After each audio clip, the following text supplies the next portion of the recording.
돈을 벌기 위한 자세는 성공연구소 생존전략과 원연구 박사입니다.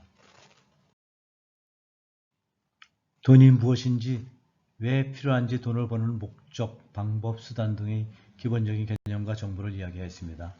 우리가 생존하기 위해서 돈이 반드시 있어야 한다는 것은 절대적인 현실입니다. 돈을 벌어야 하겠다고 마음을 먹으면 실제로 돈을 벌기 위한 행동을 해야 합니다. 지금부터는 돈을 벌어야 하겠다는 마음을 먹었으니 우리의 자세를 어떻게 하면 되는지 이야기해 보겠습니다. 공부를 끝내고 사회에 나와 직장에 취직을 하면 고용주에게 노동력을 제공하고 대가로 봉급을 받게 됩니다. 처음 돈이 생기는 것이 얼마나 희망에 부풀어 있습니까?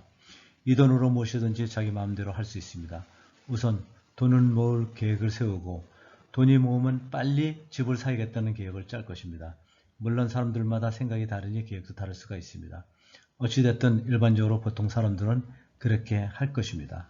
그 다음에는 결혼을 해야 하는데 결혼 자금을 어떻게 만들 것인가를 연구합니다. 이것이 모두 전문적인 용어로 재무설계라고 합니다. 가장 중요한 부분 중에 하나가 일단 계획을 세우는 것입니다. 속담에 돈이 돈을 번다는 이야기가 있습니다. 한마디로 돈이 있으면 돈 벌기가 쉽습니다. 이제 돈을 모으는 행위를 해야 합니다. 돈을 받으면 그동안 하고 싶은 것, 사고 싶은 것, 돈 쓸 일이 많겠죠. 일하고 나서 첫 월급이니 첫 번째로 번 돈은 부모님에게 조그마한 선물을 합니다. 첫 봉급은 이래저래 쓰고 싶은 것에 씁니다. 그 다음이 중요합니다.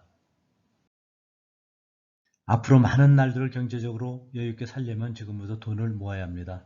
젊어서 하고 싶은 것, 사고 싶은 것, 가고 싶은 것 못하면 나중에 나이 들어 후회한다고 이야기를 하나 사실은 반대입니다.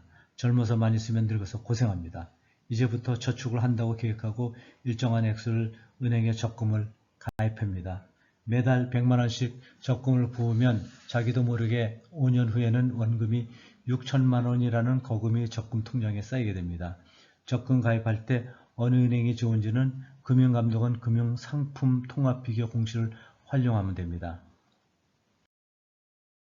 더 많은 금액을 매달 불입하면 더 많은 돈이 쌓이겠죠. 그러려면 외식도 줄이고 사고 싶은 것도 줄이면서 알뜰하게 살아야 합니다. 물론 부모님으로부터 많은 돈을 받았으면 써도 되지만 대부분의 사람들이 그러지 못해서 가능한 돈을 쓰지 말아야 합니다. 꼭 써야 할 것이 아니면 안 쓰면 되는데 살면서 이렇게 하는 것도 쉬운 일이 절대 아닙니다. 그렇다고 어려운 일도 절대 아닙니다. 돈을 쓰지 않으면 자연히 인간관계가 약해진다는 이야기를 합니다. 지금의 친구는 자기가 어려우면 친구관계가 유지되지 않는다는 것도 명심해야 합니다. 집에서 있는 시간이 오래되니 자연 홈쇼핑을 많이 하게 되는데 상당히 절제가 필요한 부분입니다.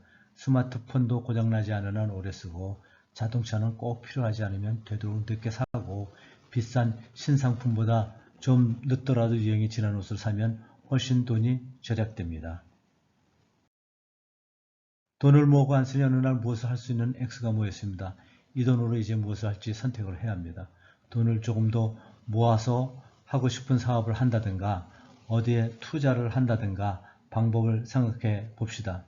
돈을 버는 여러 방법이 있지만 진짜 해도 괜찮은 것은 그리 많지 않습니다. 가장 쉬운 것은 부동산과 주식인데 부동산은 조금 목돈이 들어가고 주식은 위험이 큽니다. 부동산은 잘만 사면 손해볼 일이 없고 장기간 가지고 가도 문제가 없을 수 있는데 주식은 그렇지가 않습니다. 특히 직장인들에게는 주식을 적극적으로 권하고 싶지 않습니다. 주식은 직장생활을 하면서 함부로 손을 댔다가는 후회를 할 수도 있습니다. 시시각각으로 변하는 주가를 보고 그냥 지나가는 것이 매우 어렵습니다. 그러다 보면 회사 일도 제대로 못하고 돈도 못 버는 모양새가 됩니다. 그러나 방법은 있습니다.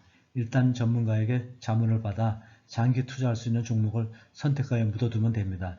내공이 필요한 부분입니다. 부동산 시장이나 주식시장의 경기는 여러 가지 요인에 의해서 영향을 받습니다. 대표적인 요인으로 금리, 환율, 정책, 대형 사건 등이 있습니다.